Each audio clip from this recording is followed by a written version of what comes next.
ఈటెల సొంటి మాటలు వాడుకుంటా, సూటిపోటు సురుకులు, పడని ప్రచారాలు ఇనుకుంటా, ఈటెల సారుకు ఏం కష్టమొచ్చింది పాపము.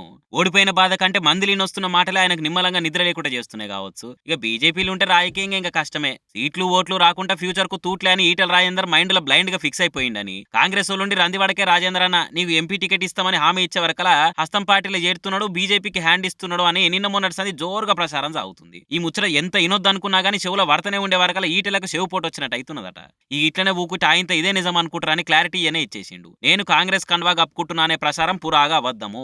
కొందరు కాంగ్రెసోళ్ళు బీజేపీలనే ఉండి నేను వెళ్ళిపోవాలనుకునే ఇంకొందరు పని కట్టుకొని చేస్తున్న పనికిమాలిన ప్రసారం ఇదని చెప్పుకొచ్చిండు. మళ్ళా బీజేపీకెళ్ళే మల్కాజ్గిరి ఎంపీగా పోటీ చేద్దామని అనుకుంటున్నాను కూడా మనసులో ఉన్న మాట చెప్పిండు. కానీ ఓ దిక్కు కేసీఆర్ తోనే సై అంటే సై అని కార్ దిగి కమలం కాడ పట్టుకొని పార్టీని పవర్లకు తెస్తా అని బానే సవాలు చేసిండు గాని ఏం లాభం? బై ఎలక్షన్లలో బానే గెలిచినా గానీ మొన్నటి ఎలక్షన్లలో మొత్తానికే మోసం వచ్చే. అది జాలనట్టు కమలం పార్టీలు లోపల లోపల కొట్లాటలతో కుమిలిపోతున్నాడని ఎన్నటి సందో గట్టిగానే వస్తున్న ముచ్చట్ని. దాంతో పువ్వు పార్టీ నిడిచి పక్కకు పోవు లేటేమో గానీ పోడు మాత్రం పక్కా అని ఒక్క తిరగ పుకార్లు వచ్చినాయి. ఇంకా వస్తూనే ఉన్నాయి. జర గెలిచి ఉంటేనన్నా ఈసొంటి ఈయనొచ్చే బాధ తప్పేదేమో గానీ ఓడిపోయే వరకల్లా ఈ ప్రసారాల దాడి అవుతలేదు. మరి ఆయనతో ఎంపీ గెలిస్తానని ఈసొంటి మాటలని బీపీ పెంచుకునే గోస ఈటలకు టాటా చెప్తదేమో చూడాలిగా.